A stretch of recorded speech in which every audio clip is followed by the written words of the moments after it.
Um, the level of frustration that I usually would have for situations like that is like non-existent for me. I'm so over so many things. You know, I've said many times my biggest pet peeve are technological issues in the year 2026 now, and things just don't work out. But you know, it's whatever. There's some reason for everything.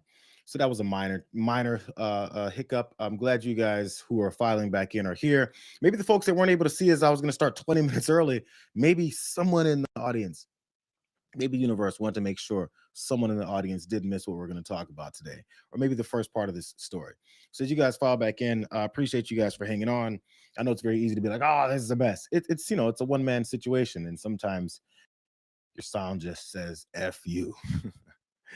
Let's go ahead and get started. I'm not in a bad mood. I'm in a huh. I'm in a mood where you just look back on how things are and you don't even have much of an emotion or feeling about it anymore because we've already seen it, we've already understood it, we knew what was coming, we see it being implemented, and everybody that doesn't want to see it, we know those are the folks we're just looking to identify as the folks who literally want you dead. That's how this works. So here we go. Let's go ahead and start this again. As I mentioned, we're in the middle of this fascist administration. Folks who don't realize it means that you don't know that you're in the middle of a fascist administration who's running your life in a way that's looking to destroy it in every aspect possible. We're not just going to talk about what happened yesterday in Minnesota, but we are going to start with what happened in Minnesota yesterday because that says a lot about where we stand and the reactions that come from it. So if you didn't see this scene, this is it again.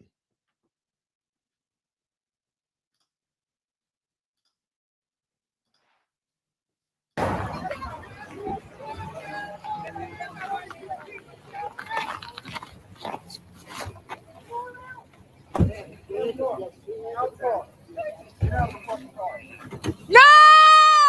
No! Shame! Shame! Oh my fucking god! What the fuck? What the fuck? You just fucking, what the fuck did you do?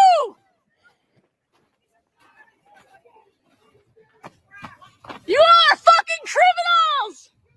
You're fucking criminals! What the fuck? What the fuck? What the actual fuck? You are fucking insane!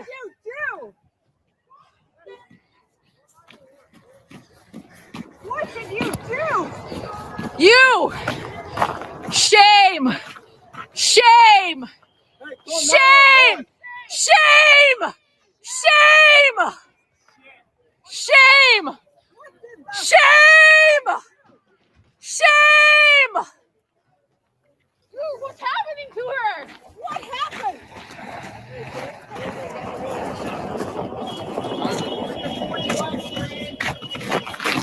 Dude.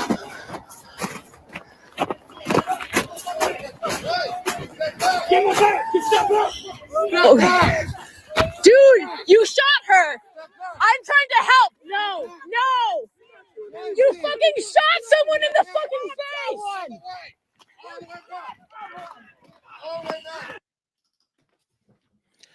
That was the broad daylight murder of Renee Good up in the Minneapolis, Minnesota area, where, you know, ICE agents, Border Patrol, who gives a damn? They're all the same part of this Gestapo, this gang, this street gang that Donald Trump has unleashed on the country. These folks shot this woman and murdered her in front of a bunch of folks who were recording. As you saw, there was about 100 angles that end up coming out after they had all their excuses for what it is that they did. It was a predictable outcome that was bound to happen because that's what they've been threatening to do ever since they were given their guns, given authority to take off into the streets and start harassing and terrorizing American citizens. That was in Minnesota, and we're going to get to all the details behind that. But first, I want to show you, guys, the reasons why. In another situation, this time in North Carolina, of ICE agents confronting people again in their cars, and these folks having cameras out, and the way that these criminals respond to cameras. It all connects. Watch this. Do me a favor and turn off your video. You're clean right now, so you're not free to record. No, we are free to record. You're detained right now. So No, we're not detained. No, They haven't told us we're detained. They didn't say nothing about I'm telling you right now, you're No, detained. we're not detained. Nope.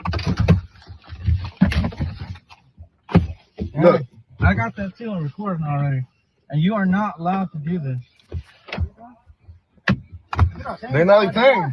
Get off the phone. Turn the phone off. Mira. Mira. If you hurt us, we'll put it on law. Yeah. Put your hands here. Come on. Come on. You want to go in cuffs? Come on. Come on. Hey, what? Yeah, come on. All right. Put your hands up. Put your hands up. Dale. Put your hands up. Dale. Hands Dale. right here. No les metas aquí. No les metas aquí, ¿ok? No les metas aquí. Stop moving around. No les You don't metas know aquí, if ¿ok? there's weapons in here. You understand? What are you thinking my phone with? ICE agents confront folks in their car in North Carolina, American citizens, and go to snatching cell phones away. That's their objective. They need the evidence, the video evidence, to be taken away before they get to murdering them, before they get to assaulting them, before they get to beating them up, snatching them out of cars, breaking windows, and acting like they can do whatever the hell they want. That's what ICE and Border Patrol agents do in this fascist country. Matter of fact, the whole thing that happened up in Minnesota is obviously not the first time they've done this. They just want to keep repeating it and making it a normal daily standard. Do you guys remember this woman from up in Chicago? I ran her story before, and I think it's pretty relevant today. Can I show them? Yeah. Okay, so I was shot in my arm right here, and then I went through my tricep, and then it grazed the side of my chest. Reminders of what could have been Marymar Martinez's last day. October 4th, the Department of Homeland Security claimed she rammed a Border Patrol agent's vehicle in Chicago with her car before that agent got out and shot her multiple times. As I was passing them, they started shooting at me through the side. The agent got out of his vehicle and shot Martinez 5 times. That was in Chicago. In the fall of 2025, just last year, this woman was shot multiple times. But again, isn't it odd? It's like they had a confrontation in cars. They cut her off, had accidents, and then got out the car and shot her multiple times. That guy was trying to murder her, but she lived to tell the story. That's where he failed. So they made sure up in Minnesota that they did it the right way, the way that they've been trained to do, apparently, according to what Kristi Noem ended up saying later on.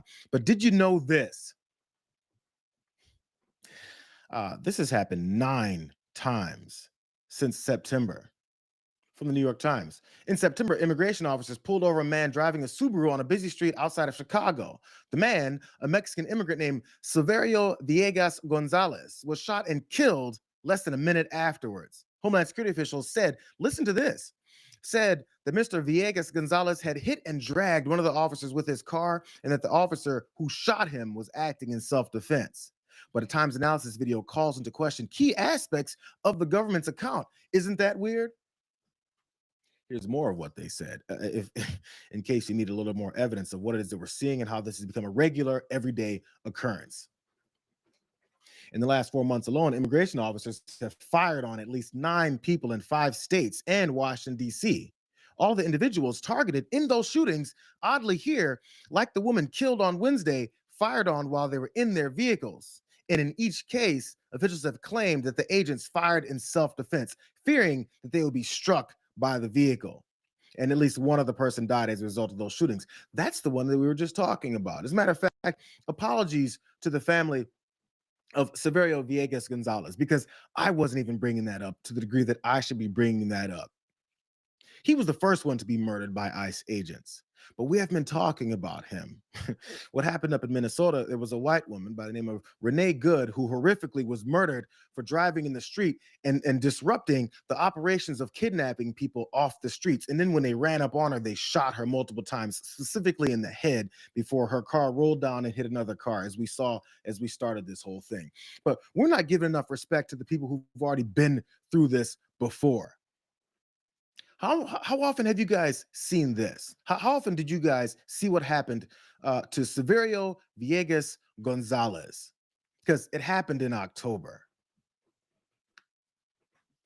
In suburban Chicago, a blood-stained car marking a deadly flashpoint in America's immigration raids.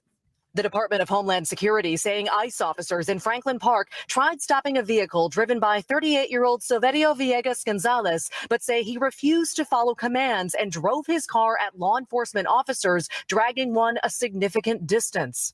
ICE saying that officer, who sustained severe injuries, feared for his life, shooting Villegas Gonzalez, who later died at the hospital. DHS describes the individual as a criminal illegal alien with a history of reckless driving, though a review of Villegas Gonzalez's publicly available records by NBC News found no criminal charges. Records show he pleaded guilty to 4 traffic violations, including speeding, the most recent in 2013.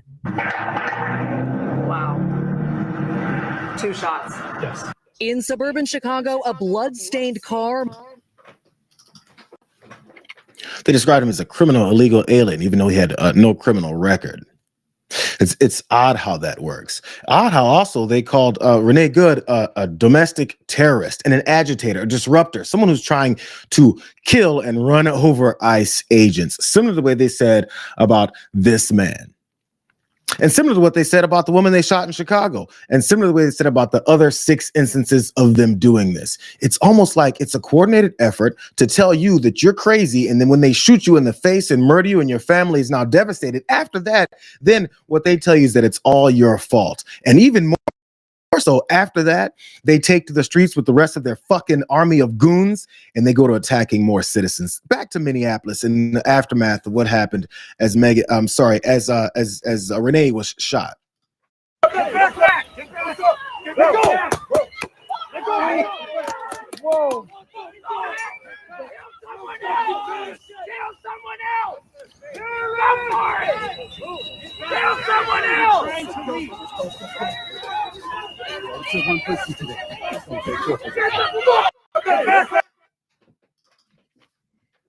So one guy shot this woman in her truck, and the rest of them start getting freaked out because now they're afraid. Do you know why they're afraid? Because they're a bunch of cowards. That's why they've got guns. That's why they run up on people, start cussing them out, break windows, snatch doors open, and try and take you out. And also their cell phones, which are recording the activity that they don't want anybody to see because they're criminals. Sorry, they're murderous criminals. But if you ask people that were in the scene, the people that noticed what was going on, the people that wanted to talk to the news about what is it they witnessed, considered it was broad daylight in the middle of a neighborhood. Once you see that, you might begin to understand why these folks like to take away cell phone evidence. Around 8:30 this morning, I was just getting up and I heard a bunch of commotion and whistling outside. And then I heard bang, bang, bang, 3 shots. I went to go look out the window and it looked like there's a Honda over there that crashed. And I found out it was an observer that got shot and killed. And I saw them carry it. I got a bunch of video of them carrying the body to the ambulance and stuff. So it was an observer that got shot at an ICE raid of the house next door. I'm sure that was a scary thing to witness. Yeah. I mean, I'm pretty right-leaning, but seeing this is not what you need to do. It's not how to do it. It's not how we're supposed to do things around here in America. So, how many agents and other people were here when that? When it first started, there was maybe 20, but now there's hundreds, and then they got everybody out. So it's kind of crazy right now. What's it been like seeing all of this? Kind of scary. I lived during the riots in 2020, so it's kind of paralleling that right now. It's kind of same feeling. Hoping it doesn't, but it's getting a little rowdy. Right-leaning, self-described right-leaning individual there, talking about how this is not how we do things in America. I don't know who he voted for, but he says he's a right-leaning individual. And now he doesn't understand we can't do these types of things in America. And he's willing to come out and tell the story of exactly what it is that happened. And it doesn't sound like he's on the side of the folks who we could assume he voted for to do these types of things, because they fooled enough of these folks into thinking that, as long as we trust in the people who we were told not to trust into because they reveal to us exactly how criminal-minded they are, how much blood they wanted to spill in American streets, we took it as jokes. That is, until the jokes turned into, murder. What's your response to that version of events? I mean, that that's the only reason why I'm here. I don't think I'm the most articulate person. I don't think that I don't want to be here, but I knew that this would be twisted and it would be self-defense, and that's absolutely not what happened. But it's just my life is forever changed from having witnessed this, and I just can't let this narrative that it was self-defense go any further, because it's absolutely not what it was. And yeah, my neighborhood, my neighbors, we're all going to be pretty traumatized from this for a long time. When in that video that you shared with us that I just played, the 34 seconds, you know, you're obviously incredibly distraught, and there's a doctor next to you or near you. We can, you know, hear him saying, I'm a physician, I can help. And they say, no, we have our own medics. But the doctor is there offering to administer CPR, standing right there. I don't want you to have to relive what you were looking at when the horror of her death, but how did agents respond to him? Was there a speed and a desperation in trying to get any sort of assistance to her? Because it didn't sound like that from what you gave us. Yeah, they wouldn't let him near, and they said they had their own medics that were on their way, which it was, I mean, I don't know, it was at least 15 minutes before the ambulance arrived, and then the ambulance couldn't even get through because the ICE agents had all abandoned their vehicles in the road, so the ambulance couldn't get through. So they parked at the end of the block, and about 5 paramedics came in and examined her for, I didn't see this, but they were with her for a few minutes, and then they carried her limp body away by her limbs, not even on a stretcher. Just carried her down to the end of the block where they could get a stretcher, because they couldn't get through with their ambulance. Another witness, Emily Heller, who talked about the scene afterwards and how much they didn't give a damn about anything else that happened with this woman's body, since they shot her in the head, shot her multiple times, and acted like it was in self-defense. But folks who watched it, who looked at it, said they can't let this narrative go on. In fact, she knew that was going to be the narrative that happened. Did you hear her also mention the possibility for potentially helping the woman, which, just in my opinion, I have no idea. I don't think it was possible to help her by the time that her car rolled into another one, because, you know, that murderer shot her in the face. But there's still that scene when a doctor showed up and said he'd like to at least check for some vitals. This is what she was talking about. Can I go check a pulse? No, back up now. I'm a physician. Hey, listen, we understand. We got EMS coming. I get it. Just give us a second. We have medics on scene. We have our own medics. Where are they? Where are they? How can I relax? You just killed my fucking neighbor. You caught butter in the fucking face. You killed my fucking neighbor. How do you show up to work every day? How the fuck do you do this every day? You're killing my neighbors. You're stealing my neighbors. What the fuck, man?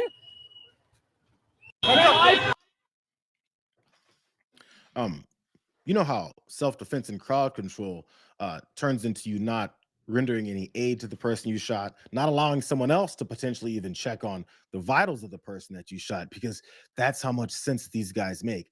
Their objectives start with intimidation, end with murder, and have nothing to do with anything else after that. Nothing else to do with that. Well, afterwards, then it turns into then attacking citizens in the streets, because you know that their response is going to be, so we're fighting now. So we're now shooting at each other now. So now it's time to start killing each other, because that's what it is that they're looking for. Did you notice in the middle of all that, as the doctor was saying, I'd like to at least go check her pulse? I don't care, was the response from one of these goons. I don't care. I feel like we hear that a lot every time someone talks about how folks are in danger, folks are being kidnapped, folks are showing you the papers that you're not even supposed to be asking for, but they say things like, I don't care, it doesn't matter to me. My job is to kidnap you, intimidate you, terrorize you, and then murder you. Here's one of these DHS officers afterwards, since, you know, the other witness, the right-leaning one, said that it turned into potentially another riot situation. But what ended up happening was there was a protest overnight. There was people out there by, I think they said by 1,000 folks out there. And there was also some memorials set up for Renee Good. This is what this sorry sumbitch did with one of those memorials. Really, you fucking punk? That's what you're gonna fucking do? What? What? What? What? Do you know what Back the fuck up. is that is for? Back up. What is that for? Back up. What is that for? Back up. What is that for? Back up. You're gonna push me? What is that for? Back up. What was that I don't for? give a fuck. You don't give a fuck about Back her? up. Bro, this is why we're here. Back up. This is why we're here. Back up. What's her name? Renee Good?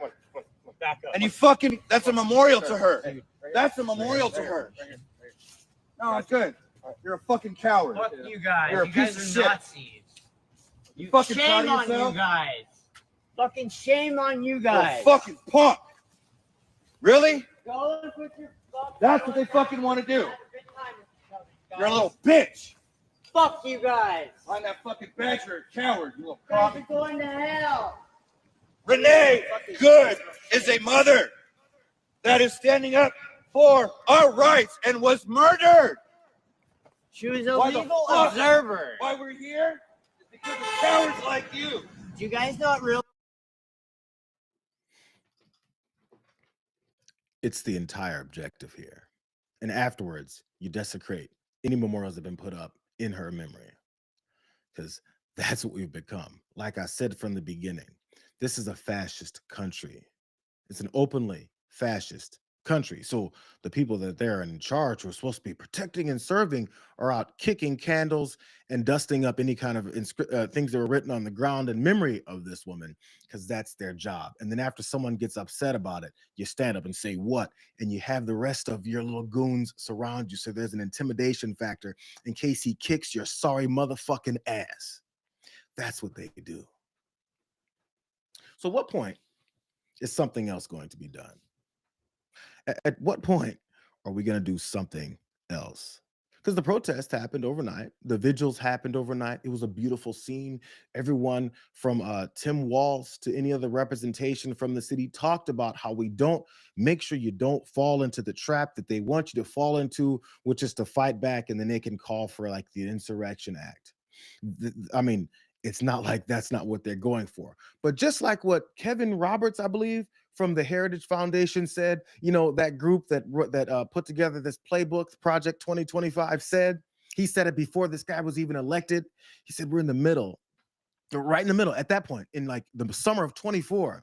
He said, we're in the middle of the Second American Revolution, which will remain bloodless as long as the left allows it to be, which means we're going to take over this country, be violent, bloodthirsty, and hurt anyone that we want. And if you fight back, there's going to be more blood spilled. Either way it goes, what they plan to do is take away your rights, take away your country, and then put you in some kind of a submissive position behind this fascist that's running this country. They've been telling us this for years. So like I said, after the scene went down, maybe you guys saw the response from the highest officers in certain agencies, specifically the Department of Homeland Security. Kristi Noem, who likes to go around and cosplay like some kind of badass. Here she is in the top right corner of this screen here from this Fox News take of her speech about what it is that happened. This is immediately after we saw some of those videos coming out. Kristi Noem in her stupid fucking cowboy hat. Questions there. You asked about a shooting that we just had in Minneapolis, Minnesota. It was an act of domestic terrorism.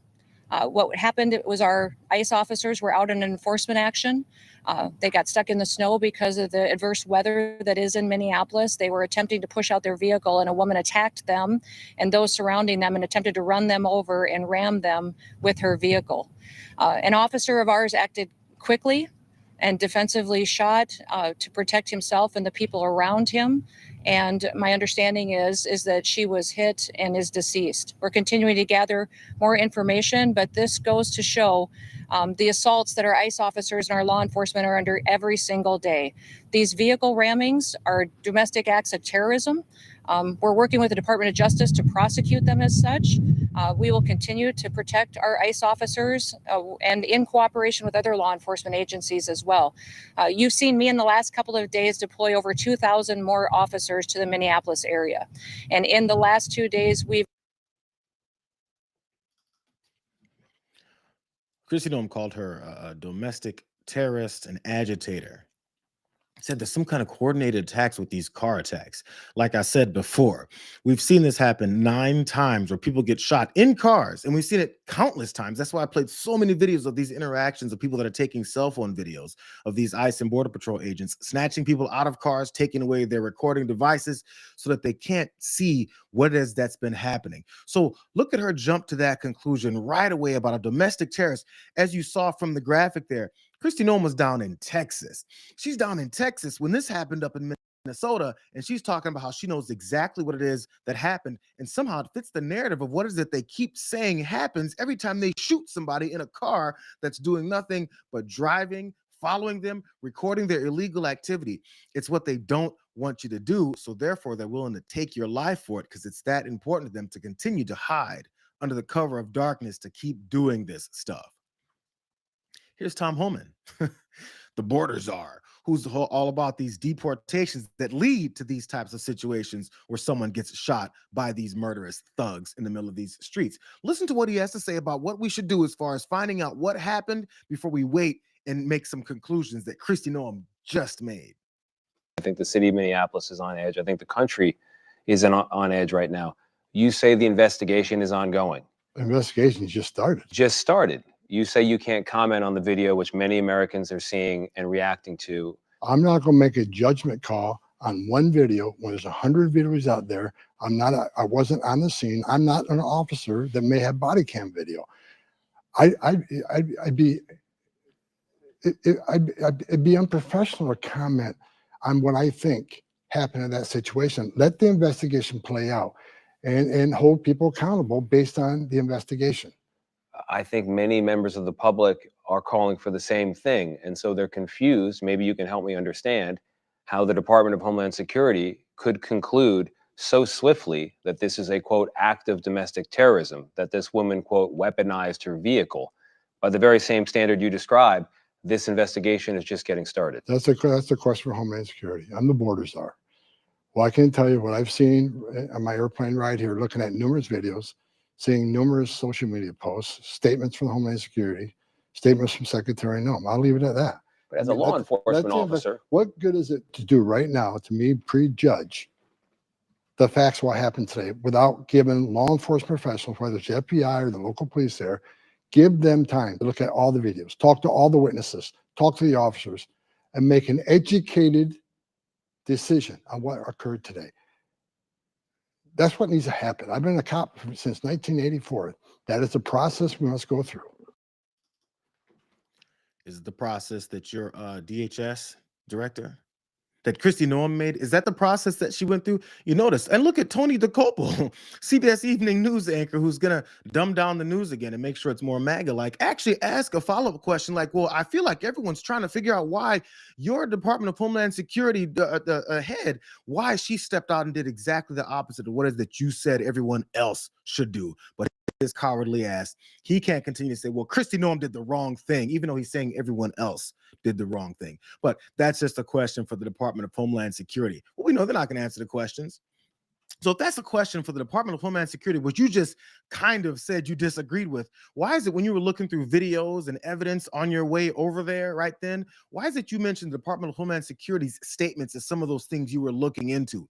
If you're looking at some of the statements the Department of Homeland Security made about this situation, you should be able to render them null and void, since we just found out that she came to conclusions with zero evidence. As a matter of fact, the evidence actually disagreed with her directly in her damn face. So maybe we don't trust your ass either. And where the hell is the $50,000 of that bribe that you took before you stepped in as the border czar to do all this stuff that facilitated what it is that we're witnessing every day in this country? It has to do with how they follow behind this president. This is what he said in response. Before it came out, I could have probably written it myself. He says, I've just viewed the clip of the event, which took place in Minneapolis, Minnesota. It's a horrible thing to watch. The woman screaming was obviously a professional agitator, and the woman driving the car was very disorderly, obstructing and resisting, who then violently, willfully, and viciously ran over the ICE officer, who seems to have shot her in self-defense. Based on the attached clip, it's hard to believe he's alive, but is now recovering in the hospital. The situation is being studied in its entirety. But the reason that these incidents are happening is because the radical left is threatening, assaulting, and targeting our law enforcement officers and ICE agents on a daily basis. They're just trying to do the job of making America safe. We need to stand by and protect our law enforcement officers from this radical left movement of violence and hate. So, in other words, it's upside down world the way it's always been with these guys that follow behind Donald Trump, because they figure as long as he says one thing that's on this same vein of blaming everyone else for the violence and the hatred and the bloodthirst that these guys continue to carry out, that they can just keep doing it. And it's odd. It's odd. I feel like the protests haven't changed their mind. I feel like the anger hasn't changed their mind. I feel like the toothless Democratic Party who says wag their fingers and say, I'm deeply disappointed, it hasn't changed their mind yet. I wonder what might change the mind of people who only listen to bloodthirst, murder, shooting, and fighting. I wonder what it is that they might only listen to. It's odd because the New York Times put out this article right after all that to point out what it is that they had to do with Donald Trump. They sat down with him. Look. This New York Times headline says, we pressed Trump on his conclusion about the ICE shooting. Here's what he said. This is their breakdown of their conversation that they had with Donald Trump. Think about that post that he just put out. This is what they're challenging him on. He told the New York Times, she behaved horribly, and then she ran him over. She didn't try to run him over. She ran him over. We told the president that the early videos circulating online were unclear. He says, I'll play the tape for you right now. Trump said it. Then Mr. Trump's aide, Natalie Hart, brought a laptop over to the Resolute desk to show us what he said would be evidence of the woman's wrongdoing. And before the video began, Trump acknowledged the tragic nature of the shooting by saying, with all of it being said, no, I don't like it happening. He said that before he pivoted to his common point of criticizing illegal immigration, because he's always trying to push some asides to make sure you're not paying attention to the facts and rather to his propaganda. Here's more. As the slow motion surveillance video of the shooting played on the laptop, we told him that this angle did not appear to show an ICE officer had been run over. His quote, well, the way I look at it, it's a terrible scene, is what he said at the end of the video. I think it's horrible to watch. No, I hate to see it. But did this fatal shooting mean that his ICE operation had gone too far? Trump sidestepped that question and instead blamed his predecessor's immigration policies. So after literally being proven wrong in a 5-minute span of saying, let me show you the video, his aide brings the video. They look at the video and say, are you seeing the same thing that you just said you saw? And it turns into criticizing his predecessors about illegal immigration and how he hates to see it. No more about, actually, I was mistaken about how she literally ran him over and he was in the hospital recovering for his injuries, because after she rolled down and hit another car, as her body in the car rolled and hit another car, that ICE officer walked back with a swag as if he just did something really dope. In other words, when they're proven wrong, they don't admit that they were wrong, because it starts from the top, from this president who was proven wrong to his face, and dude just moved on to the next propaganda talking point. Which is why I said so many times, the moment that this guy was elected president again at the back end of 24, you got to stop arguing with the people who don't want to listen to reality. They're already in this mindset where no matter what it is you say, they're just going to ignore that reality. No matter how many debates you win with them, they're not going to change their mind. They're not arguing with you for any kind of actual factually based argument. They're arguing with you to waste enough time to allow these murderers to continue to do what it is that they're doing, which is murder people. And then after murdering people, blame it on them. So let's go back to Kristi Noem.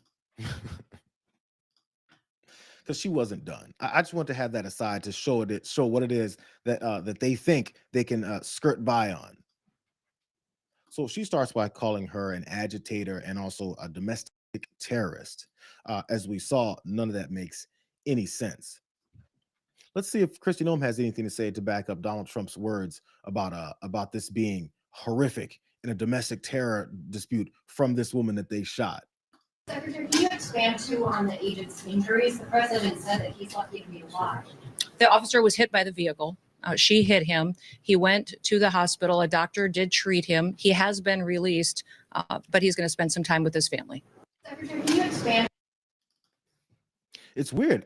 Donald Trump said that he was he's surprised that he's alive, but Kristi Noem somehow backed up what he said and also said he's going to spend some time with his family. And he was released from that hospital. It's weird. How do you get released from a hospital within a couple hours when you damn near died? You would think maybe some surgeries need to take place, maybe repair that broken leg that you must have had when that woman ran you over, that these guys said happened. Here's more of her bullshit.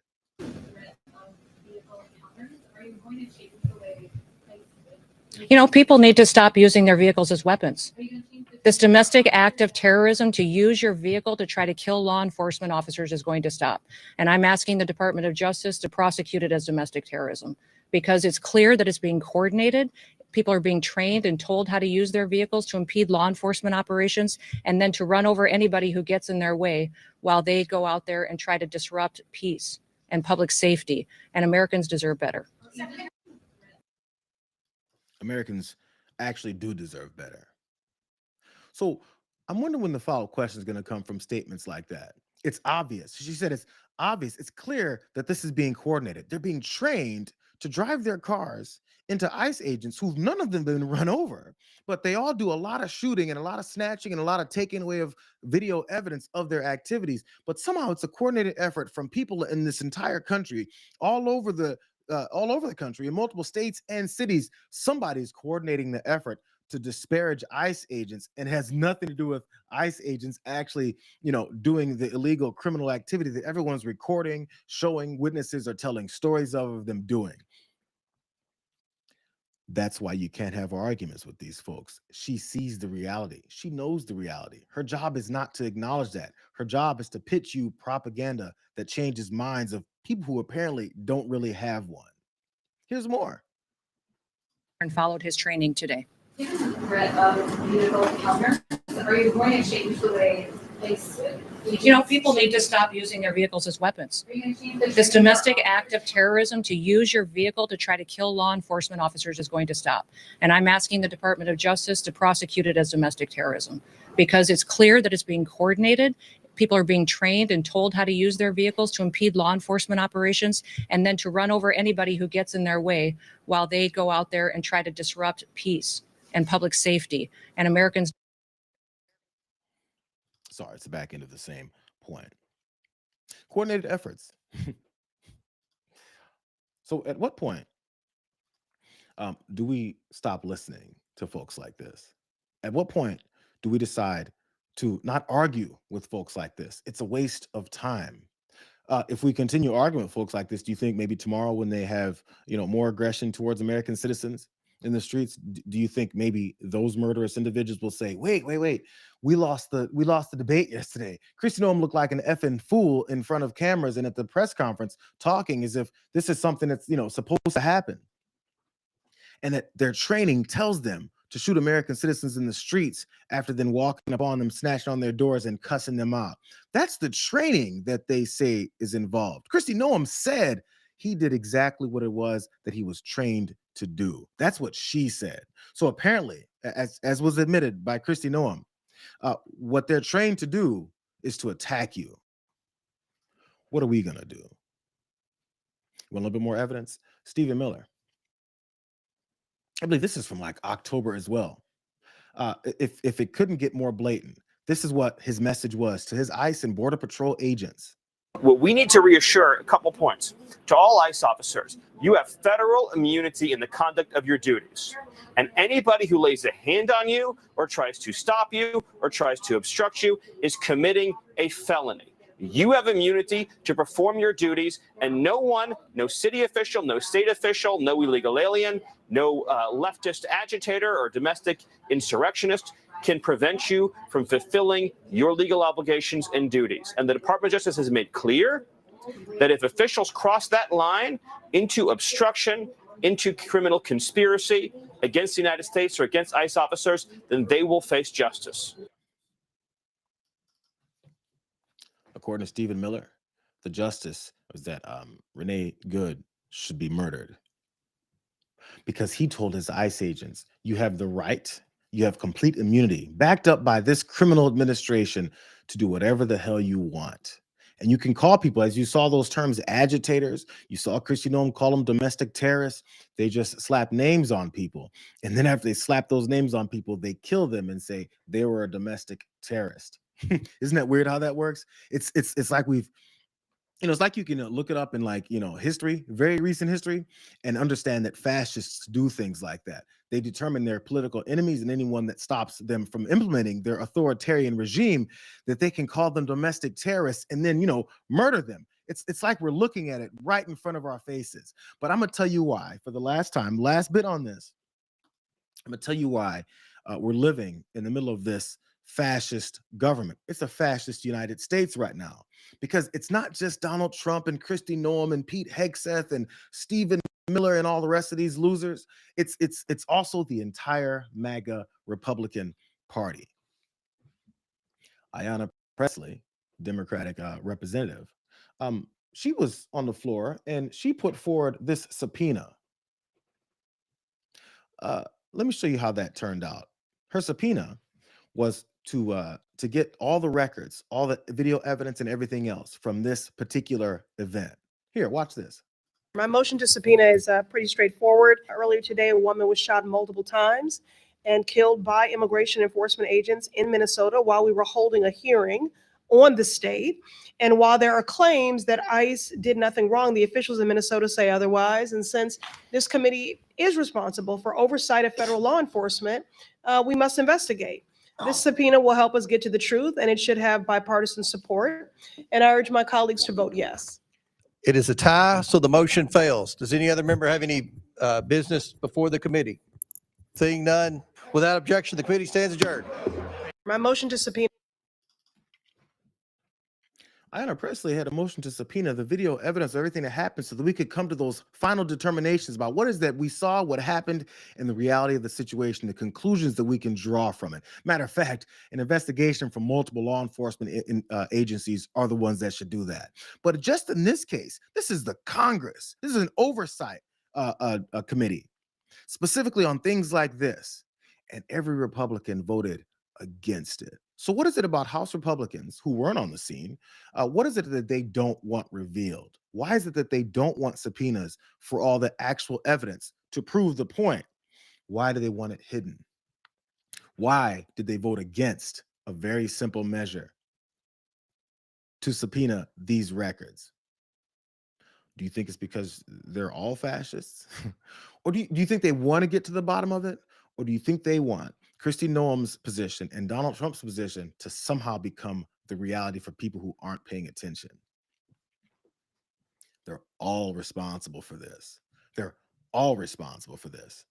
I mean, are the Republicans in this House committee, are they against Tom Homan, who said, let's wait for all the evidence to come out and make sure? Or are they in favor of those thugs that I was showing you guys before, that were snatching people out of cars in North Carolina, taking away their cell phones primarily because their main objective is to suppress and keep any kind of evidence out of any kind of public view, because that would disrupt their propaganda?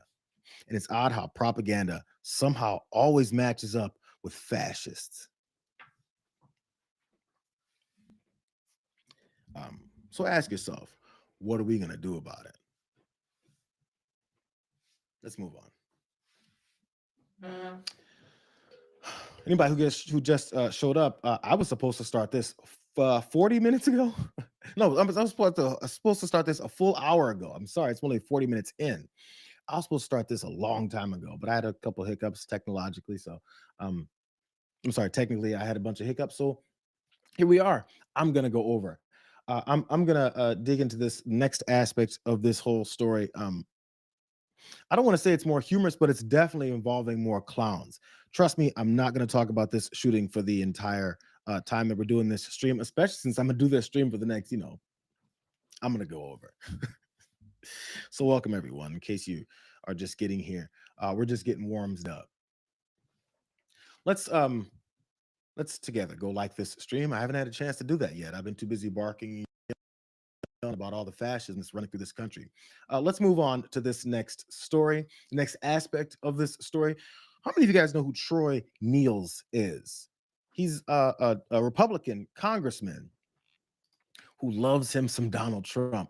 You probably be able to tell that from the video that I'm about to show you, because he has a response. He has thoughts about what is it happened yesterday in Minnesota as those ICE and Border Patrol agents, you know, killed that woman in the middle of the street, and everyone recorded it, even though they're denying the reality. Troy Niels has some thoughts about what it is that happened and what it is that we should do now that we've seen it. I gotta tell you, I was a sheriff for how many years? We had officer-involved shootings. I had, unfortunately, one of my own deputies shot and killed one of my brother's deputies in a blue-on-blue situation, this and that. And it's rushing to judgment, right? You got to let the situation develop and let the investigation do course. I mean, everybody wants to look at this from this angle, that angle. My God, we got to give it a little bit of time. And let the situation develop. So do you think the DHS came out too soon saying what they did? I'm just, the point I'm making is that you're asking me, what do you feel about that? Is that what you're asking? What you saw, do you think it was right? Do you think it was wrong? I think it's too early right now to offer an opinion. You saw what took place. Weird. Bootlicker Troy Niels says everyone should calm down and not come to conclusions. That is, until we find out more evidence, until someone asked him, did you know that Kristi Noem came to complete conclusions about people being domestic terrorists and agitators with absolutely no evidence? As a matter of fact, in the face of actual evidence that proves her wrong. So his dumbass stumbles and says, but what we're saying is my opinion is the same thing that I just said that's been disproven by your question. It's because Troy Niels is a bootlicker. And a matter of fact, what Troy Niels is, you know, he's an anti-American piece of shit. Here, he's going to make sure he shows you guys that in this next thing that he was talking about after he got embarrassed about his bad point that Kristi Noem, you know, kicked up in his face. Here's more from Troy Niels. What took place, I don't like it. I don't like any of this, because what you're going to see now is you could go back now to 2020. You could see rioting. I'm sure George Soros is probably spending millions of dollars getting everybody ramped up in major cities across the country. And tonight the rats are coming out.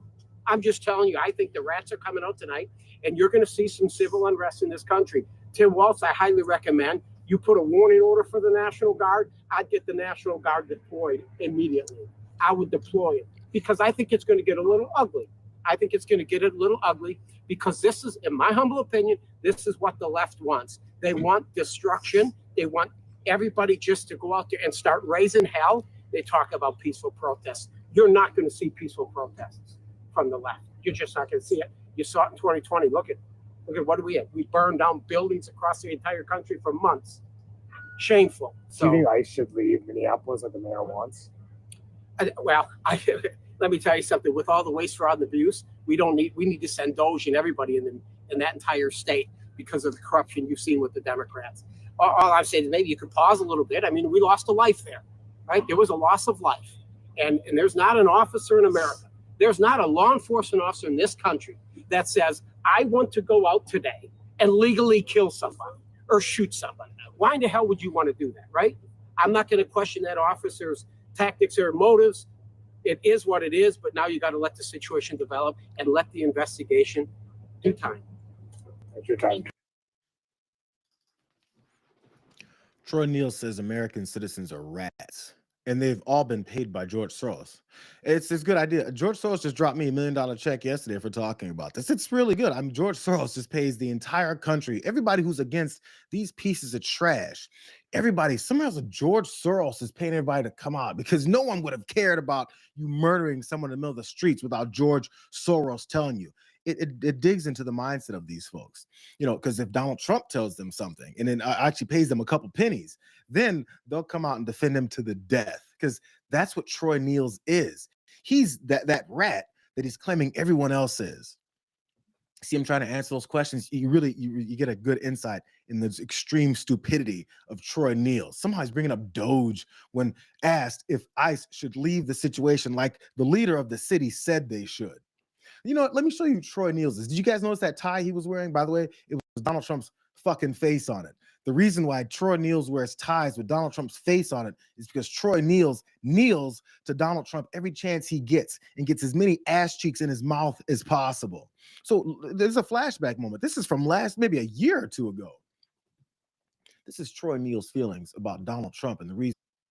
Everything that we do in the House of Representatives should be in the best interest of getting Donald Trump reelected. This guy right here. Motions to vacate, justified or unjustified. We don't have time for that right now. Everything.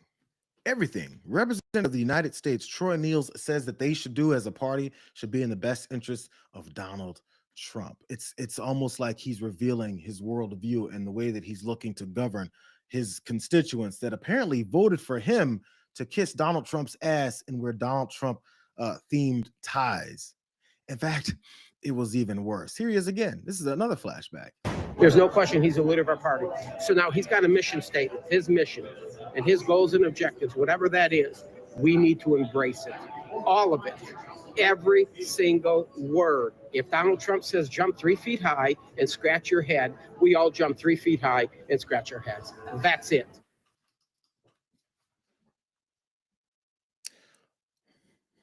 You know, it used to be, disparaging to tell someone, hey, if somebody tells you to jump and scratch your head, that you're going to jump and scratch their head. But this guy embraces it because, again, Troy Niels is a rat. The same thing he called the American people, the people that he's disrespecting and saying that they're going to come out and riot, even though his gang, Donald Trump, who he jumps 3 feet high for and scratches his ass every time for, those folks are out in the streets actually committing murders, actually starting riots in American streets. That's their job. That's what Troy Niels backs up.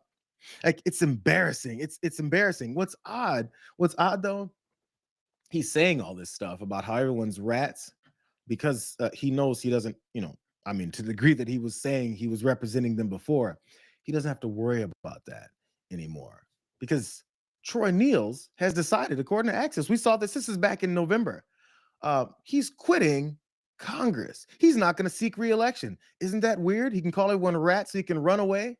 Here's part of his statement. I made the decision after conversations with my beautiful bride and my girls over the Thanksgiving holiday to focus on my family and return home after this Congress. That's weird.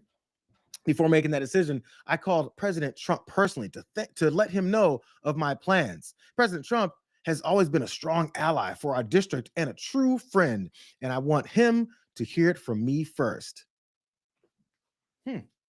It's weird though. Also, Troy Niels has an identical twin brother, Trevor Niels, and he's apparently going to plan to run for that vacated seat that Troy's going to let go so he can go home to his wife and his 2 girls, and so he can, be embarrassed about how often they have to look at his face and understand that he kneeled to Donald Trump like a little bitch his entire life. Did he go home after he said, I'm gonna jump 3 feet high and scratch my head? Did he go home to his beautiful bride and his girls and say, look, dad's home? Or let me not go further than that. So that's Troy Niels, and that's his opinion of the American people. That's his opinion of murdered people in the streets. So you can understand, where his heart really stands. He may call himself a patriot. Let me play one more of these guys for you, because you know what, this is the thing I always say to you guys: stop, arguing with these folks. Stop acting like they have any kind of points that you should pay any attention to, because after you win that debate, they're going to stay with it anyway. I'm sorry for playing a few of these folks and their reactions, because I actually don't mean anything. They're not actually talking to the American people. What people are actually doing, like Representative Wesley Hunt here, this beanhead motherfucker, what they're actually doing is speaking to Donald Trump, because that's who they serve. Wesley Hunt also believes that same principle of jumping 3 feet high and scratching your head, except he doesn't realize how much of a fascist he is. The bottom line is this: when a federal officer gives you instructions, you abide by them, and then you get to keep your life. And it is clear that she tried to use her vehicle as a weapon, mow over an ICE agent, and now she is dead. And her death is tragic, but at the end of the day, it was completely avoidable if she would have simply followed the commands of the ICE agents. The bottom line is Wesley Hunt, to the American people, as long as you listen to the Gestapo members in the streets tell you what to do as they attack you, then you get to keep your life. It's weird. I feel like all those Second Amendment people were waiting their entire lives with their, shed full of guns. I feel like they're waiting their entire lives for a bunch of overruling federal agents to run up in their cities and tell them what to do so that they can then go to their sheds, pull out all 35 of their guns and start shooting at them. I feel like Wesley Hunt probably backed all that stuff up too. That is until his side is the one that's the overreaching, authoritarian government that's running in the streets and telling you what to do. And if you don't do it, then you lose your life. Isn't that weird? It's weird how, you know, once you're the group that you always said would do these things, that suddenly you're in favor of it.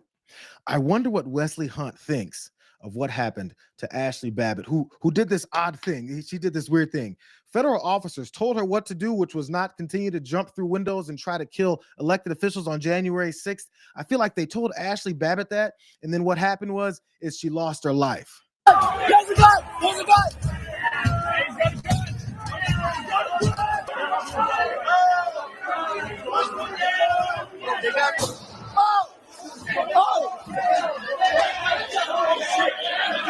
Shots fired! Shots fired!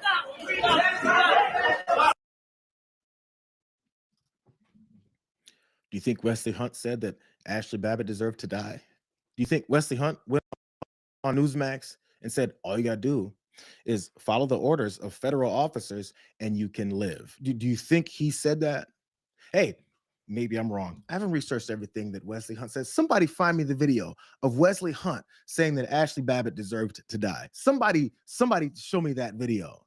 If the big difference between these two situations is Ashley Babbitt was a part of a mob that ran up in the Capitol on the day that her president lost an election in this, you know, used to be representative democracy, and then ran up and tried to break through the last division between these riotous sumbitches and more elected officials that they were talking about hanging, killing, maiming, and dragging out. And one of those federal officials shot her.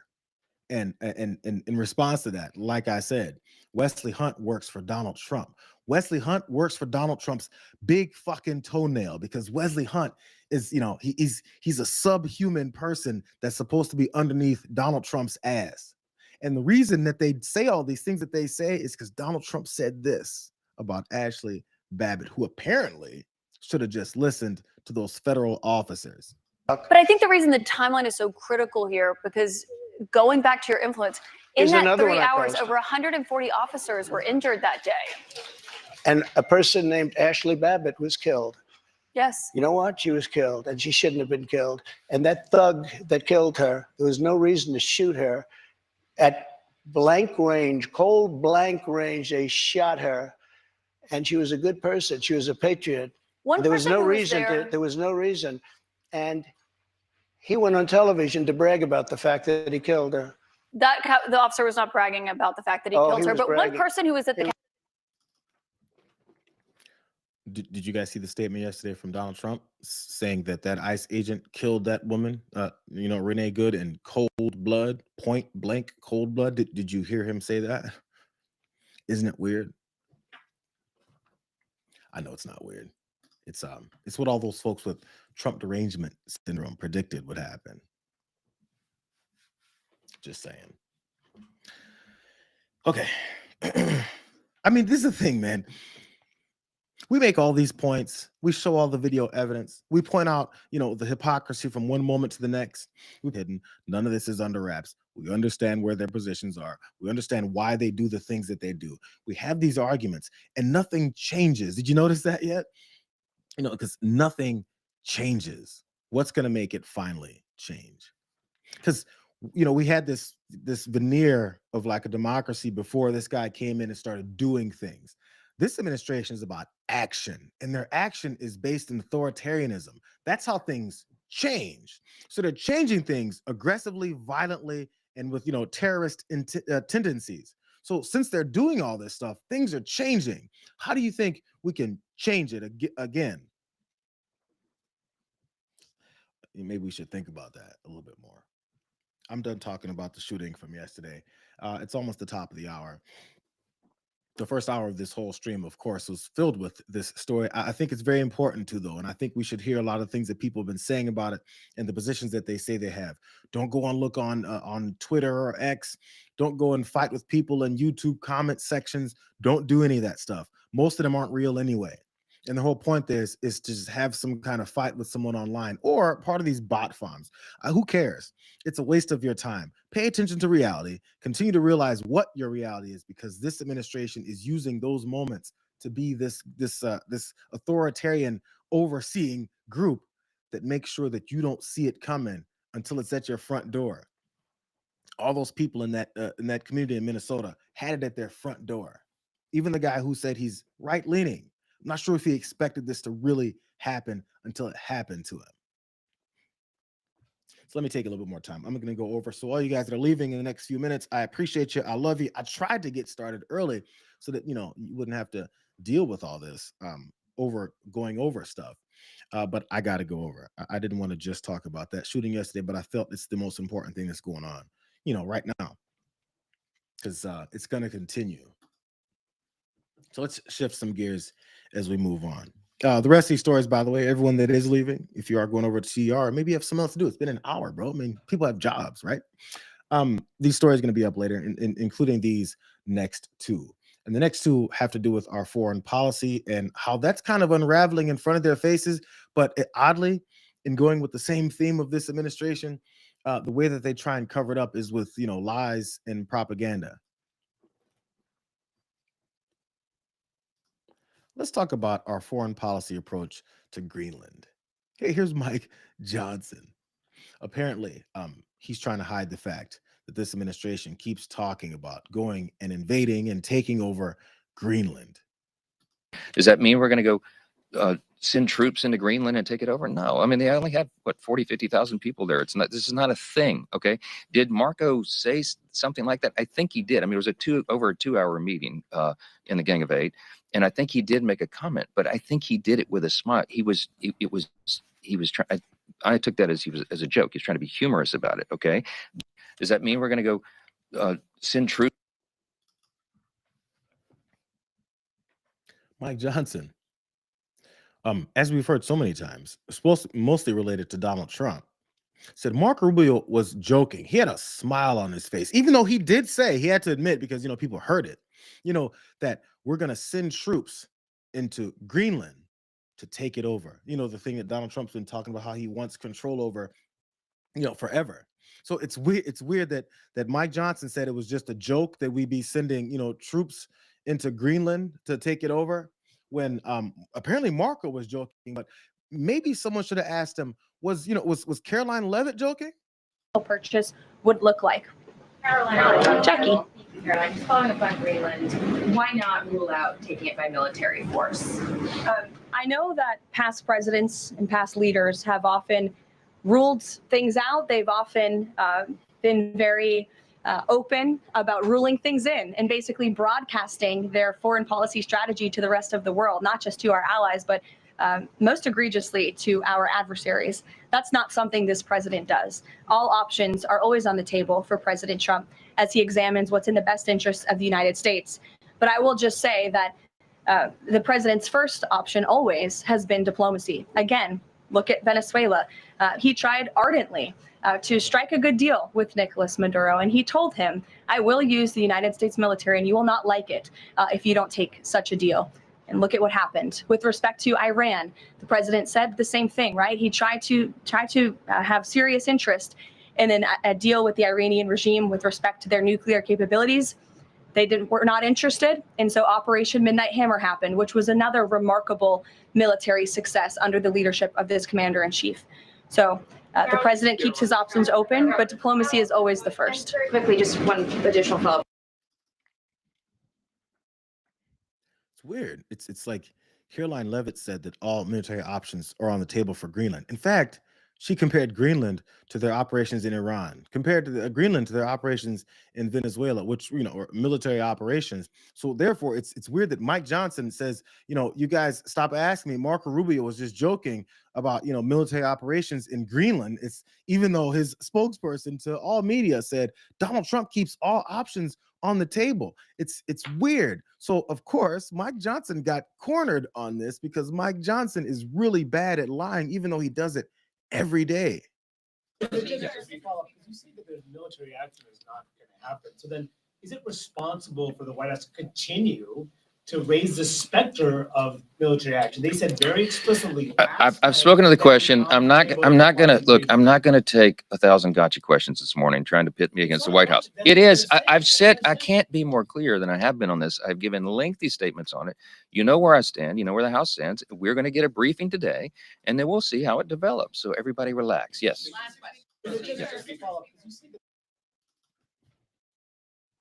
The question asked him if it's responsible to keep talking about military operations since you said it was a joke. And apparently it's a gotcha question to pit him against this White House. Maybe think about it this way, Mikey.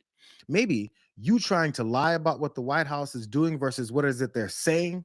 Maybe that's pitting you against the White House. Maybe your extreme lies keep pitting you against the White House because the White House keeps lying and you keep trying to act like they're not lying. But it's somehow someone else's fault that you carry the water for Donald Trump and everything that he says. And then when they ask you, that it's a gotcha question.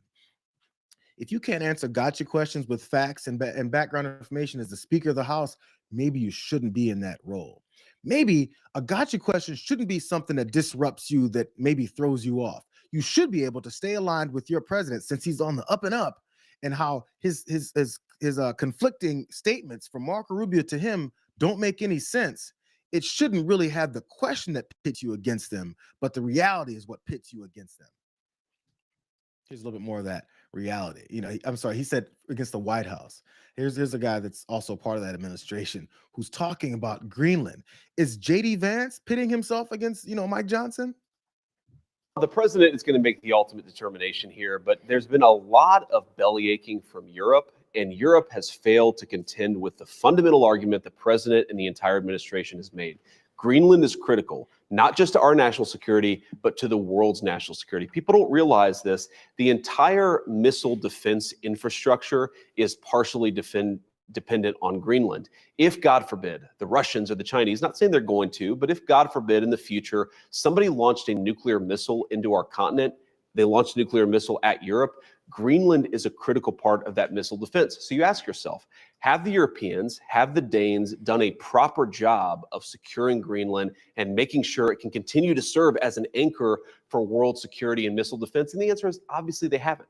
They've underinvested in their security. They haven't done a good job of securing that area, that landmass. The president is going to belly aching from Europe. So JD Vance is being critical of Greenland, saying they should be doing things that he wants them to do for the security of the United States. And therefore, that's why they're going to go and, militarily take it over after, it's obvious that, the folks who are in charge there say this is not for sale, not at all. So the next step has to be, what are you going to do? Like take it over or something? And just because you go through all of your excuses and your reasons why you think you have some kind of a strategic base there that you need to occupy and control, because don't forget this part. The way that they're talking about why they want Greenland is based off of continuing this conquering of as many countries as possible. And that's a strategic point that they can have in their, worldwide takeover of their fascist tendencies. They're saying it out loud, but again, like we've seen during the past election, why don't we pay attention to what is that they're telling us they want to do? Here's Senator Eric Schmidt, another Republican. They're giving more insight as to why they look to invade Greenland. Did Greenland come up at all, sir? Did Greenland come up at all? Not in. Do you have a personal opinion on that? Are you concerned about military action in Greenland? I personally think that we ought to be active in pursuing Greenland. Absolutely. I think if you acquiring Greenland is be my support, I would support that.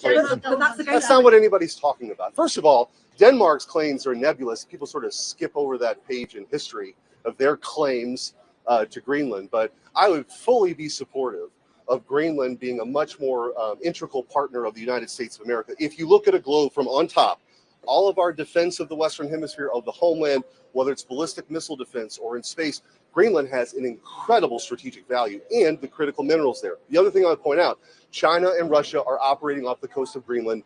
Denmark is not capable of protecting Greenland. And so, in my view, we have a very keen interest in Greenland. Denmark is willing to work with the U.S. Why does the U.S. have to own it? Denmark. Denmark is willing to work Denmark's with the US. not capable of the protection that we need for our country. That's the problem. It's weird. It's like he's parroting everything that this administration's saying because he's a puppet for this administration. He's a coward. But again, like I said, they're pointing out what it is that they want to do. He said, if you look at this, overview of the country, it's where we can have this strategic point to fight world wars from. The world wars that this guy keeps trying to start. And oddly, he's starting it in our country too. It's almost like he's a traitor or something. But there's this nebulous, the nebulous claims that Denmark has, to Greenland. They just make things up and expect people to believe it because they know that the vast majority of American people don't know all this stuff. So they just say, we can take over anything that we want. We got folks that are rah-rah and cheering this stuff on. But you know what Denmark said? Is the headline, at least. Denmark will shoot first and ask questions later over Greenland. The Danish Defense Ministry confirms the 1952 rule of engagement requiring soldiers to attack invading forces. Now, of course, that made a bunch of fascist colonizers chuckle because they're like, the United States military is so overbloated that we can fuck up anybody that we want and you can't do anything about it. That's our answer, as in we act like we're not in cahoots with the way that Vladimir Putin and Russia conducts their foreign policy over countries that they want to invade. Here's details. Danish troops will immediately respond to any invasion of Greenland with force. So the country's defense ministry warned as the United States continues to weigh up these military intervention plans to annex that territory. The ministry told Danish outlet Berlingske that soldiers would be required to counter any foreign invasion without awaiting orders under the military's rules of engagement. It said a Cold War era rule requiring troops to immediately take up that fight if attacked remains in force as European leaders contend on how to respond to Trump's repeated threats. So this isn't just Denmark. This isn't just Greenland. This is now spreading to Europe and how they're trying to figure out what it is that they're going to do as the United States empire is trying to, spread out across the world. Now, again, that 1952 rule states that in the event of an invasion, they should respond without awaiting or seeking any orders, even if the commanders in question are not even aware of the declaration of war or the state of war. So if you get shot at, if you see some American troops on the ground, if you see folks flying overhead, the next thing you should do, apparently, and it's not in the words of Denmark, but just that headline, shoot and ask questions later. You guys want some more comparisons to Hitler? Since they don't like being called that. Denmark's European allies have rallied behind the country and said that they're working on a unified response after the White House said that Trump is still considering the possibility of taking Greenland by force. So now you're getting European countries and allies now involved. It's weird because, the World War II was fought over how, Adolf Hitler and his German regime there was trying to, invade as many countries in Europe as possible because, he was a fascist. Similar to our fascist. One more point from this article. French Foreign Minister Jean-Noël Barrot said that he would discuss the territory with his German and Polish counterparts, adding that France was working with its European allies to also coordinate a response. So we can chuckle, we can guffaw, we can talk about how, what's Greenland going to do? They've got like 40 soldiers until you get names like Germany involved, France involved. Who else we got involved here? Just speaking, European partners, Germany, Poland, and France involved, and probably others, especially if it comes to the real reality that they're going to carry out this madman's orders to go run up into Greenland. Do you want the least surprising video you've ever seen from the folks who are pushing this whole agenda to attack Greenland? Here's Stephen Miller. Can you rule out that the U.S. is ever going to try to take Greenland by force? Well, let me go back a step. The president has been clear for months now. So I know you're treating this as breaking news. The president has been clear for months now that the United States should be the nation that has Greenland as part of our overall security apparatus. The United Right, States, but your wife posted that like hours after the Venezuela operation. But that's why it's newly relevant. No, I'm not, and I'll talk with you about it for an hour. I think it's a really important conversation. I just wanted to reset, Jake, by making clear that it has been the formal position of the U.S. government since the beginning of this administration, frankly, going back into the previous Trump administration, that Greenland should be part of the United States. The president has been very clear about that. That is the formal position of the U.S. government. Right, but can you say that military action against Greenland is off the table? It wouldn't be military action against Greenland. The Greenland has a population of 30,000 people, Jake. The real question is, by what right does Denmark assert control over Greenland? That's the constant point. By the way, Steve Miller pointed out that Trump's been clear for months, for since the whole last year, that he's an absolute fascist. Why are you surprised by this, Jake? We've been talking about our fascist tendencies for a long time now. This isn't breaking news. We're fascists. We just don't like you recognizing that and saying it out loud so that people can understand and maybe, push back on our fascism because we're fucking cowards. Listen to Tom Tillis. As you saw there, we had Stephen Miller talking about how, again, unlike what Mike Johnson tried to claim, military options should be on the table for attacking Greenland because, we're an invading entity now. Tom Tillis, he's a longtime serving Republican senator. He didn't like what Stephen Miller had to say. Mr. Miller said that the U.S. government, obviously, Greenland should be part of the U.S. That is absurd. I've got a couple of buddies that call me cranky. You know what makes me cranky? Stupid. What makes me cranky is when people don't do their homework. What makes me cranky is when we tarnish the extraordinary execution of a mission I fully support in Venezuela by turning around and making insane comments about how it is our right to have territory owned by the Kingdom of Denmark. Folks, amateur hour is over. You don't speak on behalf of this U.S. Senator or the Congress. You can say it may be the position of the President of the United States that Greenland should be a part of the United States, but it's not the position of this government because we are a co-equal branch. And if that were to come to pass, there would be a vote on the floor to make it real. Not the surreal sort of environment that some deputy chief of staff thinks was cute to say on TV. So you want to get me back to thanking the president for all the good things he's doing? Then give him good advice. Tom Tillis does not like Stephen Miller's bragging and boasting and promises of invading Greenland. It's odd, though, because Tom Tillis, in that same speech from the Senate floor, he thinks it's very important enough to speak from the Senate floor. From that same speech, he says he supported the operation in Venezuela, and he praises it all he wants. But then to turn around and then talk about he can invade somewhere else? Well, you dumb ass. If you support illegal invasions of one country, why wouldn't you support an illegal invasion of the next country? It's like the natural progression of what, empirical powers would do. Colonizers, like the guys that you say you support, would do. So why would you support one of them and then not support the next one? Steve Miller probably asked you that same question. Well, what the fuck? What are you talking about, Tom? You support us in this aggression, but not the next one that we've been promising for a year? What's wrong with you? He was willing to go on the Senate floor to give those points. I wonder if he's going to, maybe, here's a wild idea. Do something about it. Come on, bro. It's Tom Tillis. He was speaking all, colorfully because instead he'd rather go on TV and talk about it some more.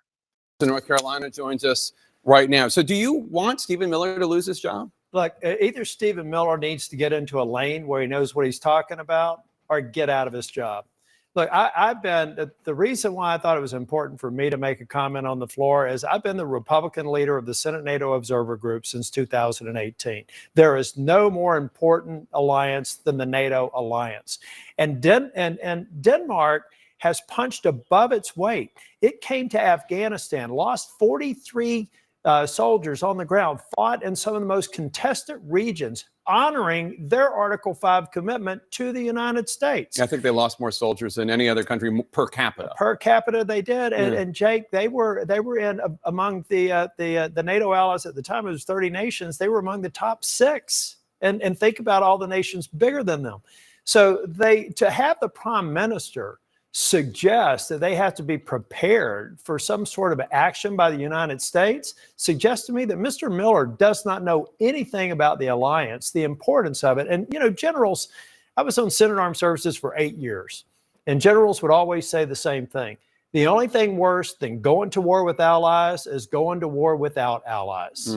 This alliance is critically important. Shaking that alliance sends a signal to Putin that he's winning, and Stephen Miller doesn't represent the U.S. government. He represents the Article 2 branch, and I, as a member of the U.S. Senate, get to weigh into this issue, and I know, whether they say it out loud or not, most of my colleagues agree with me. Well, let's talk about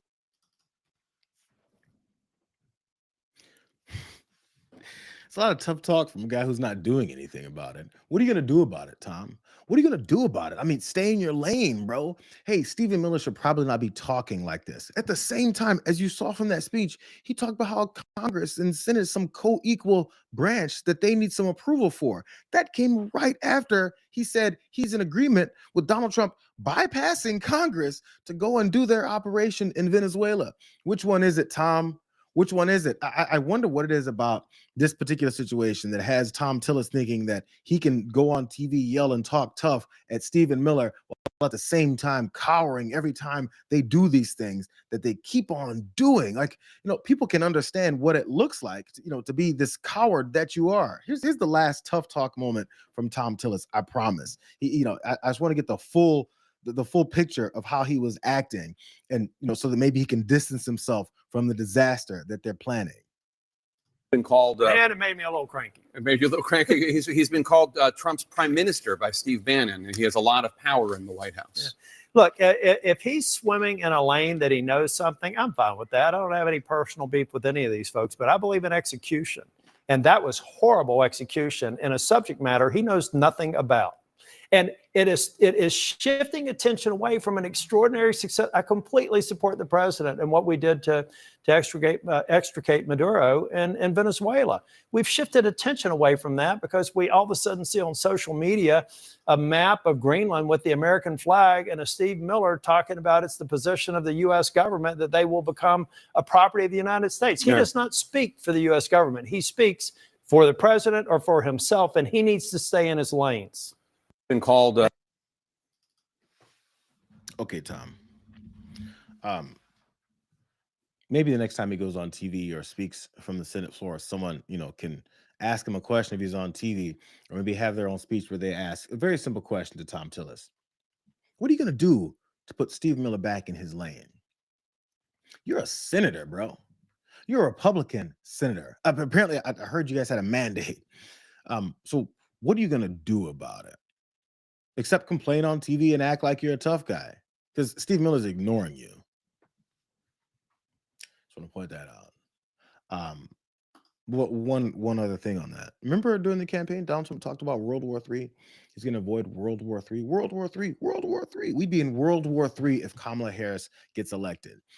Look, we've got a coalition of European nations that are trying to figure out exactly how they're going to respond to an attack from the United States over this territory, and how they keep talking about how Denmark has no real control over it.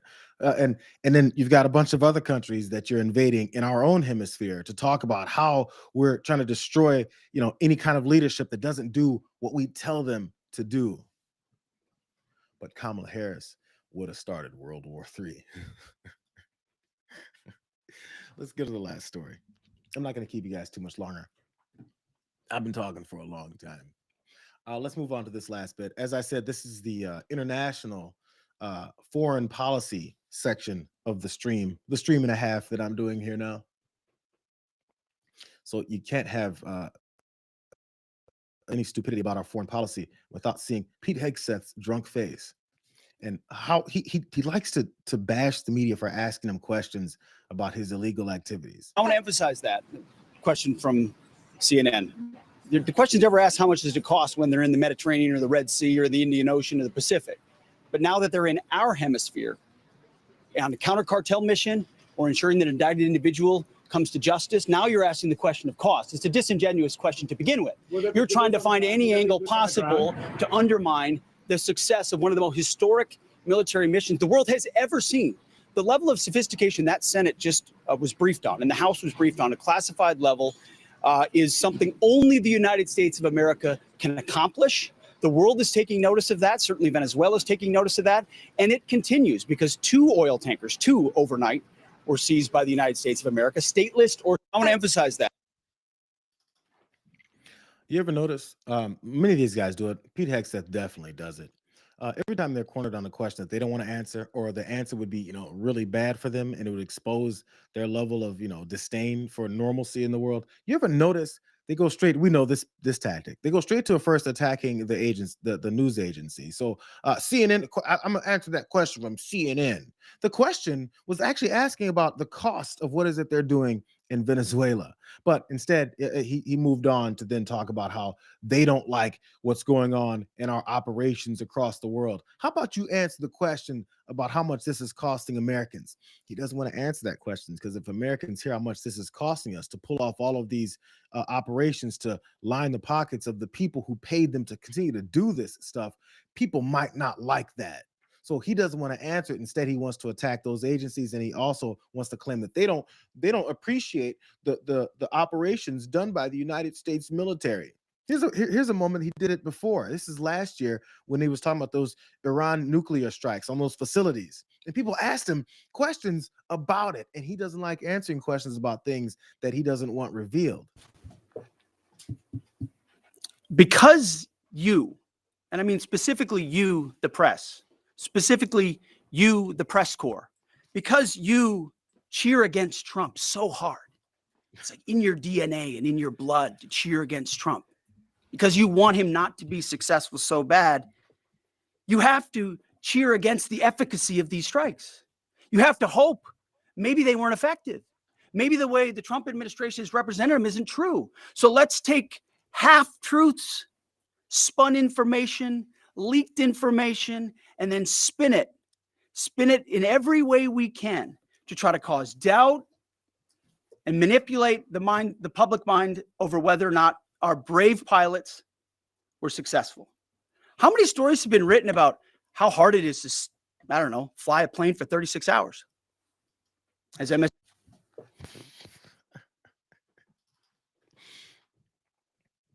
He didn't want to answer the question.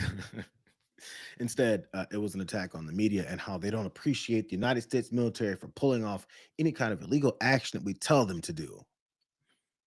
Well, let's give Marco Rubio a chance to maybe answer the question about how much this Venezuela operations are going to cost us, and exactly, maybe where that money's going to also go. Marco Rubio, let's see if he has a better answer. It doesn't cost us. It doesn't cost us. The U.S. involvement in Venezuela, how much will it cost? Well, it doesn't going to cost us any money. For example, this oil deal that's happening doesn't cost us any money. On the contrary, and if it opens up, no money well, these look, I don't have the numbers. What operation are you talking about? The entire thing? Yes. Well, these troops are going to be deployed. None of these troops sit in a dry dock waiting for action. They're deployed somewhere in the world. If they're not here, they're somewhere else. Just today, our forces not deployed to the Caribbean seized a boat, a sanctioned boat tied to the IRGC that tried to flee from us. That happened somewhere else. We are constantly involved in action. We have boats in the Mediterranean. We have ships in the Middle East. We have ships in the Indo-Pacific. These ships, if they weren't in the Caribbean, they'd be somewhere else conducting activity. That's what the Navy does. Yeah. Look at how fast that answer changed. Someone asked him how much it's going to cost. He said it's not going to cost us any money. So when the follow-up came that he didn't expect for some reason, this whole operation is going to cost nothing? Well, I don't have the numbers in front of me. I just say things. And then when I say those things, I expect you to stop talking to me about it because I'm a liar. I didn't expect a follow-up question. I don't have actual information. I'm here to lie. And then, and then make sure that you don't pay any attention to what it is that we're actually doing. I don't have the numbers, bro. What do you think I am, like, the Secretary of State or something? I'm just carrying the water for this fascism. I don't really know what I'm doing. Why aren't answers like that disqualifying for people? Why isn't that embarrassing enough for him to then, step away? He said he doesn't even know what he just answered definitively. Why isn't the next question asking him that? Why did you say it then if you don't know?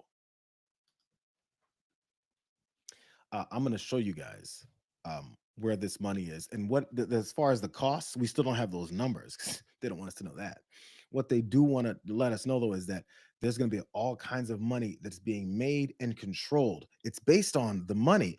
Have you guys heard anything about drugs in Venezuela lately? Or have you been hearing about oil and money and control over that oil and control over that money? JD Vance is highlighting that very clearly here. It was a fake Russian oil tanker. They basically tried to pretend to be a Russian oil tanker in an effort to avoid the sanctions regime. But people always ask, how do you control Venezuela? And we're actually seeing it play out in real time. The way that we control Venezuela is we control the purse strings, we control the energy resources, and we tell the regime, you're allowed to sell the oil so long as you serve America's national interest. You're not allowed to sell it if you can't serve America's national interest. And that's how we exert incredible pressure on that country without wasting a single American life, without endangering a single American citizen. It was a fake. Just because you don't say we're authoritarians, just because you don't say we're taking over other people's countries and their resources by force because, we're violent, just because you don't say it that way and instead say, this is how we control Venezuela by controlling its purse strings and forcing them to do what everything is that we say to make sure that they do what we tell them to do. So we control their money until that happens. And we kick out the people that won't by military force. What does that sound like to you? You don't think people are going to put that equation together that he's describing, these guys running up into countries, telling them what to do. And if you don't do it, we're going to kill you. Lindsey Graham said it the other day. We will kill you. We will kill you. We're seeing what happened to Maduro. It's going to happen to you. They're saying it right in front of us.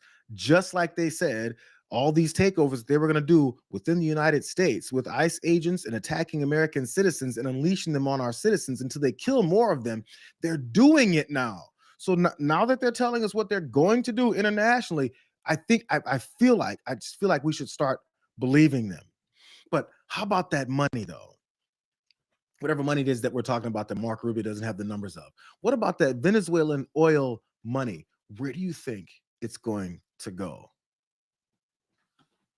NewsHour has learned senior administration officials today told members of Congress the proceeds from the sale of Venezuelan oil would not go into the U.S. Treasury, but to private banks. That's according to 5 bipartisan congressional officials who spoke to our Lisa Desjardins and Nick Schifrin. The Energy Department today acknowledged the money would go into, quote, globally recognized banks to guarantee the legitimacy and integrity of the ultimate distribution of proceeds. The money from Venezuela, the oil, whatever that may be, that Donald Trump said he's going to control. He posted this. I'm going to control the oil. It's going to be run by me.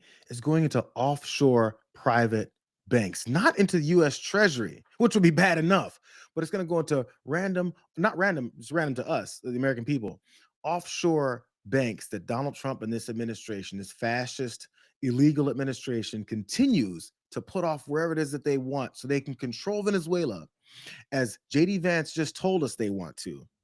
And we don't see it. We don't know where it is. We don't know how much it is. It's just whatever it is they want to do with. It's almost like we're being run by a mob group or something, a mob boss who's taking people's money and laundering it and putting it anywhere else that he wants while he controls their objectives, what their opinions are, what their leadership group is. And then he uses our military that we paid for, that, by the way, he wants to increase the military budget to $1.5 trillion, as it was already increased to $1 trillion, so that he can continue to do this stuff. Who pays for that $1.5 trillion military budget? We do. Who pays for the bailout of these Venezuelan oil, these oil companies that are apparently supposed to invest in Venezuelan oil that then would be a quagmire for them to pull off in any kind of way? We're supposed to pay for it. Donald Trump said that too. American taxpayers are paying for the operation that Marco Rubio doesn't know the cost of, that Pete Hegseth is yelling at the press for asking the question of, that Donald Trump said he's going to control and then put into offshore accounts. We don't know any of it. And that also is going to bail out these oil companies so that they have some reason to do the thing that they don't want to do. Don't worry. The American taxpayers, who I'm rating for everything that they've got, they'll take care of it. While they know nothing about it.